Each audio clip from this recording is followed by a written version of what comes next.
السلام علیکم. ابرار رشید آپ کی خدمت میں ایک مرتبہ پھر حاضر ہے اور میری آپ سے ریکویسٹ ہے کہ اگر ابھی تک آپ نے میرے چینل کو سبسکرائب نہیں کیا تو اسے سبسکرائب کر لیں اور جو گھنٹی کا بٹن ہے اس کو ضرور کلک کریں. آپ کا بہت بہت شکریہ.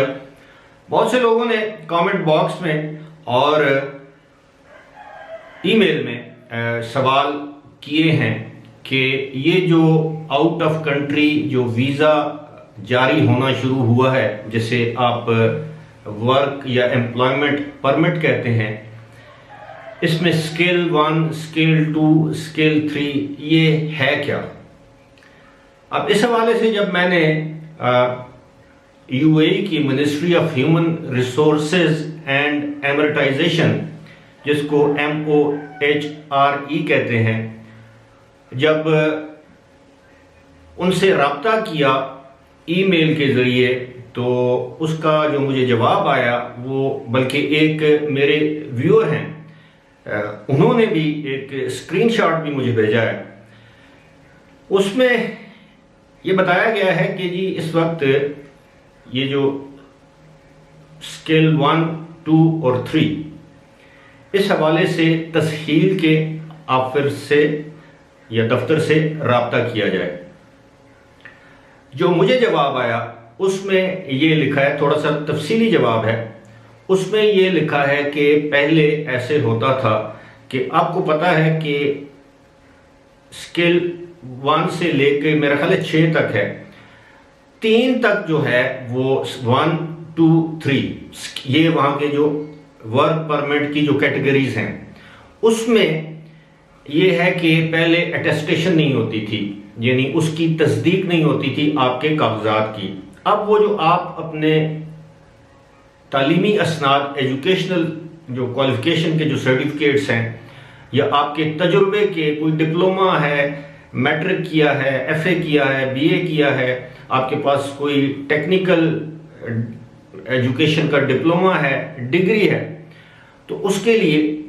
آپ کو اب آپ نہ صرف آپ کے اپنے ملک کی وزارت خارجہ سے وہ ڈاکومنٹس جو ہیں وہ اٹیسٹڈ ہونے چاہیے، بلکہ اب وہ ڈاکومنٹس جو تسہیل کا آفس ہے وہاں سے بھی اٹیسٹ ہونا لازمی ہے. جب یہ ڈاکومنٹس اٹیسٹ ہو جائیں گے، وہ تصدیق کروا لیں گے کہ آپ کے ڈاکومنٹس بالکل ٹھیک ہیں، یعنی یہ فیک یا جعلی نہیں ہے یا ان میں فورجری نہیں کی گئی ہے، تو اس کے بعد پھر آپ کا یہ ورک پرمٹ ایشو کیا جائے گا. یہ آؤٹ آف کنٹری جو نئے ویزے کی بات ہو رہی ہے، ویزا تو خیر یہ پرانا ہے لیکن اب جو انہوں نے اجازت دی ہے. آپ کے علم میں ہونا چاہیے کہ جو اسکیل 4 5 اور 6 میں اس میں پروفیشنلز آ جاتے ہیں. اب اس کی مثال میں یہ دوں گا کہ کوئی انجینئر ہے، کوئی ڈاکٹر ہے، کوئی بینکر ہے، کوئی بھی اور شعبے سے وابستہ کوئی شخص ہے، اس کے لیے یہ اٹیسٹیشن ضروری نہیں ہے. اور دوسری بات یہ ہے کہ جب آپ کے ڈاکومنٹس اٹیسٹ ہوں گے، ڈاکومنٹس کا مطلب کیا ہے؟ آپ کی تعلیمی اسناد، قابلیت کی اسناد، تجربے کی اسناد. تو اس کا مطلب یہ ہے کہ آپ کے لیے پڑھا لکھا ہونا ضروری ہے، ہنرمند ہونا ضروری ہے. اب ایسا نہیں ہے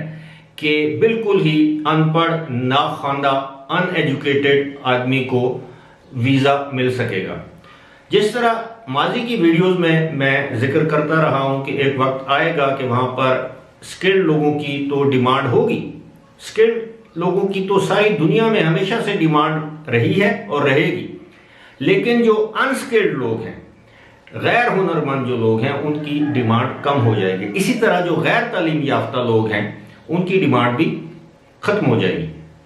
اب اس کی مثال میں آپ کو اس طرح ہی دے سکتا ہوں، جیسے پاکستان میں ایک شخص ہے، وہ ایک چوکیدار یا چپڑاسی جسے ہم PN کہتے ہیں، PN کی نوکری کے لیے درخواست دیتا ہے. تو اس میں حالانکہ وہ اس کو درجہ چہارم کہتے ہیں، کلاس 4 کہتے ہیں، اس کے لیے تعلیمی قابلیت نہیں رکھی جاتی کیونکہ اس کا کام ہوتا ہے فائلیں ادھر سے لے کے ادھر لے کے جانا، دفتری معاملات کے دیکھ بھال کرنا. لیکن اگر کوئی شخص اپلائی کر دیتا ہے، 4 لوگوں نے اپلائی کیا ہوا ہے اور 4 لوگوں میں سے 3 لوگ ایسے ہیں جن کی تعلیمی قابلیت بالکل بھی نہیں ہے یا مڈل پاس ہیں، اور ایک شخص ایسا ہے جس نے اپلائی کیا ہے جس کی تعلیمی قابلیت میٹرک ہے یا ایف اے ہے، بعض اوقات بی اے بھی ہو سکتی ہے، تو ظاہر ہے اس شخص کو ترجیح دی جائے گی جو کہ پڑھا لکھا ہے یا جس کے پاس میٹرک کی سند ہے، ایف اے کی سند ہے یا بی اے کی ڈگری ہے۔ سملرلی یہ اسکیل 1، 2 اور 3 کا جو معاملہ ہے یہ اسی سے منسلک ہے، لیکن اب اس کی تصدیق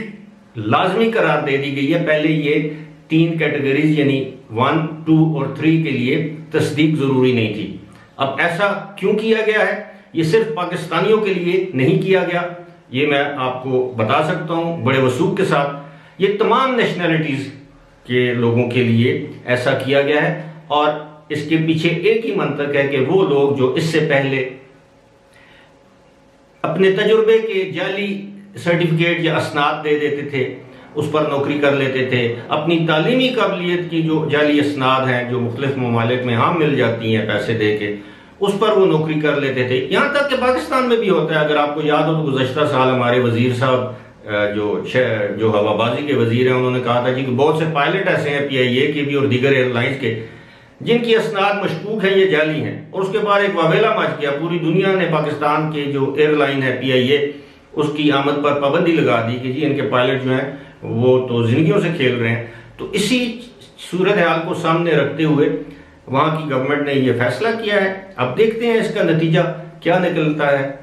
بہرحال میں نے آپ کے سوال کا جواب دینا تھا جس کی میں نے تھوڑی بہت تحقیق کی ہے، اور اس تحقیق کے مطابق میں نے آپ کے سوال کا جواب دے دیا ہے۔ اور دوسری بات، ایک آخری بات، ایک صاحب نے مجھ سے یہ بھی پوچھا ہے کہ جی گزشتہ سال ان کو وہاں کی منسٹری آف ہیومن ریسورس اور لیبر ڈپارٹمنٹ کی جانب سے، دبئی کے لیبر ڈپارٹمنٹ کی جانب سے ایشو ہو گیا تھا سارا کچھ این او سی اور جو بھی ہے لیٹر آ گیا تھا، لیکن وہ نہیں جا سکے۔ تو ان سے میں نے ای میل پہ بھی کہا ہے، میں دوبارہ یہ عرض کر دیتا ہوں کہ وہ ساری چیزیں اب ختم ہو چکی ہیں، آپ کو نئے سرے سے یعنی از سر نو یا دوبارہ اس معاملے کو اٹھانا ہوگا اسی کمپنی کے ساتھ۔ اگر اس کمپنی کو اب بھی جس طرح آپ بتا رہے ہیں کہ سپروائزری کا جو بھی ہے پروڈکشن سپروائزری کی جاب ہے، وہ اگر اب بھی اس کمپنی کو ضرورت ہے تو وہ ضرور آپ کو اس جو نئی جو سہولت انہوں نے دی ہے اس کے تحت آپ کو وہ دوبارہ وہ لیٹر جاری کر سکتے ہیں، اور جب تک کمپنی لیٹر جاری کرنے کے بعد وہاں سے آپ کا ویزا ایشو نہیں کرواتی اس وقت تک آپ یو اے ای نہیں جا سکتے۔ اب یو اے ای اگر آپ کا ویزا آ بھی جائے تو ان دنوں ویسے بھی پابندی ہے، تو لہذا میری آپ سب لوگوں سے یہ درخواست ہے کہ آپ وقت کا انتظار کریں۔ فی الحال اسی کے ساتھ مجھے دیجیے اجازت، خدا حافظ۔